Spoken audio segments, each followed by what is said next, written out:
I made another video with Chandra Planeswalker deck. I forgot to crack the packs, so I think what I'm going to do is crack the packs at the end of this video.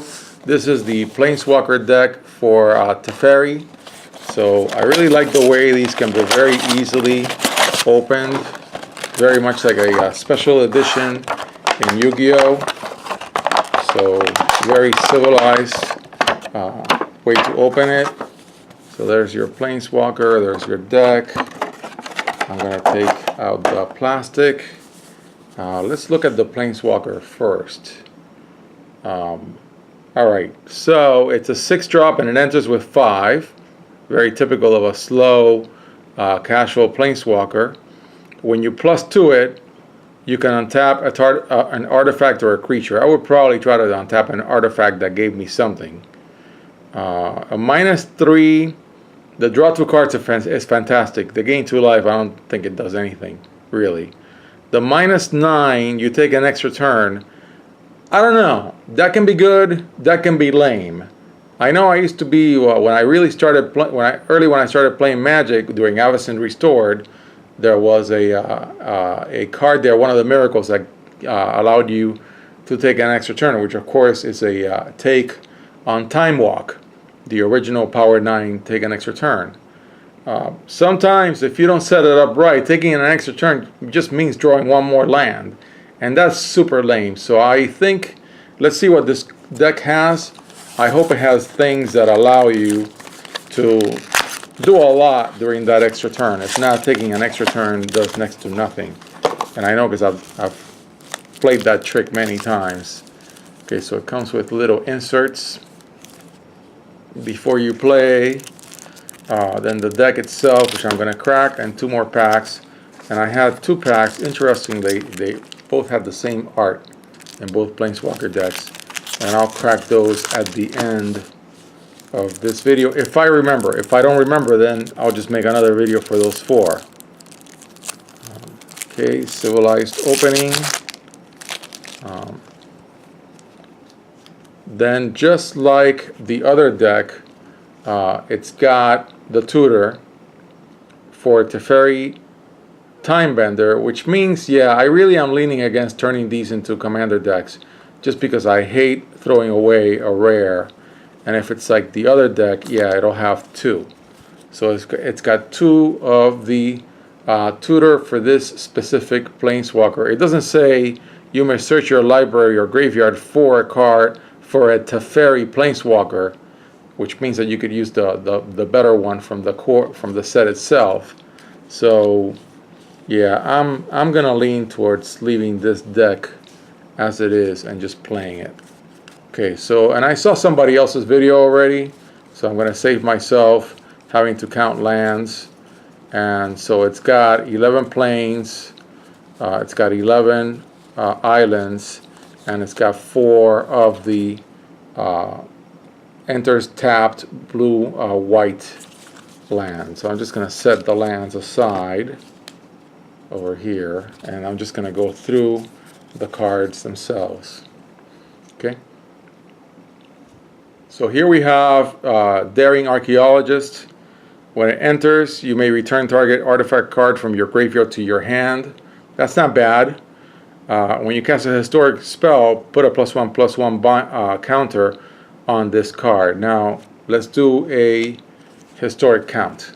1, 2, 3, 4, 5, 6, 7, 8, 9, 10, 11, 12, 13, 14. 14, and the Planeswalker, if you play it, and this card, 15, 16, 17, 17 of the, so there was 22 plus 4, 26, so 24. So yeah, most of the cards are historic. That's pretty good.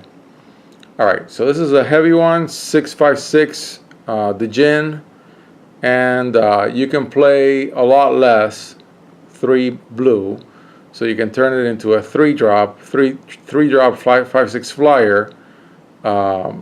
If you tap an untapped artifact you control and pay the mana. So that's pretty good. And it's a rare. I've played this guy, it's great. If you end up having to sack it or chump block, you get a +1/+1 counter. Then you've got your vanillas, vanilla knights, another one of that dude. This is a historic card. So it's unblockable, and it's a 2/1. So it's an unblockable 2/1 if you cast a historic spell this turn, and that's going to happen in this deck definitely. This guy's is very good because the creatures you control that are either power or toughness 1. That's great. That can be a 6/1. That's not in this deck, but I'm saying if you modified it. Haven't played with this dude, but he's a 2/1 flyer for 3 who can't block. Frankly, this would be a good card to substitute out, but not this one. Not this one, because this one reduces your historic spells by 1, and if you have 2 of these and you get lucky and 2 of them are on the board, you're reducing your historic spells by 2. I think that's pretty good. Good old limited edition alpha Juggernaut, attacks every time, pretty good. I think this card is from the Planeswalker deck itself only, if I'm correct. I could be wrong. I haven't seen it in the main set yet, so as long as you control a Teferi Planeswalker, this dude is a 5/6/6. That's fantastic. That really is, and there's 3 of them. And it's not legendary. It would be great for the historic if it was, but if you can have more than 1 and you have the Teferi on the board, that's great. Good old limited edition alpha Serra Angel. Vigilance is so underrated.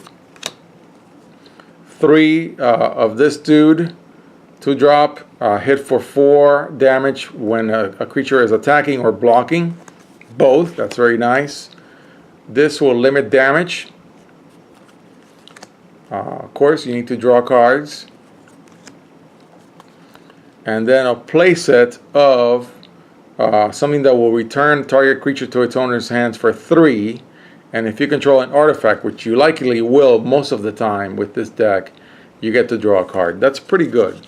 So I think we have time, and I did remember, even though I'm getting old and I forget things, I did remember to crack the packs. So I'm going to crack the 4 packs. And I don't have scissors, but I know these packs are pretty easy to crack without scissors. I don't have to do a wrestling match with them. Okay, so I'm going to go through the comments relatively fast, just because if you've seen other videos of mine on Dominaria, especially on the playlist that this video will go in, I have shown all these cards several times. Okay, so there's a Serra Angel. There's the Black Knight. There's a black one and a white one, just like there was, I think, in Alpha. So that's kind of cute, nice. And then I think this is a junk rare, Haphazard. I don't know how you pronounce that, Bombardment.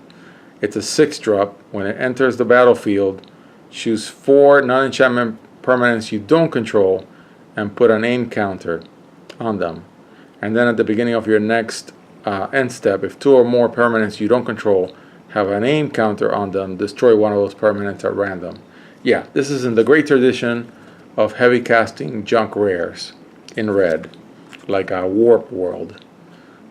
This is a great card in the Saproling deck, the Muldrotha, that I built a commander deck around recently.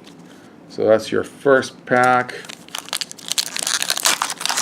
So these cards are all going to enter my population for building additional commander decks. That's the game that I'm playing basically with myself just for fun.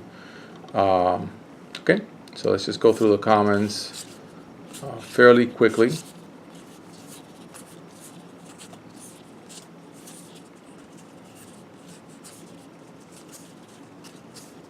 Not going through them in detail.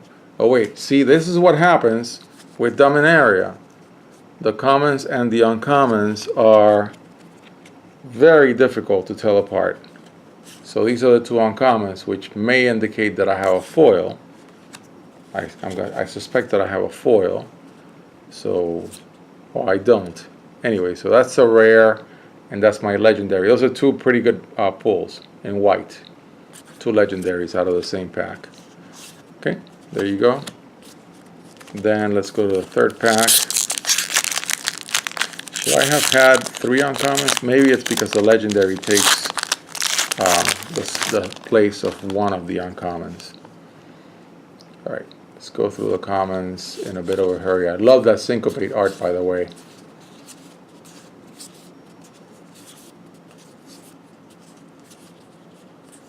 Have to look outside of the visor for when the uncommons happen, since I cannot tell them apart through the viewer. Okay. Oh, another Gilded Lotus for more commander decks with Dominaria as the build around. Nice. And this dude for the next time that I build a blue-red deck. That's very nice too. Okay, last pack. Okay.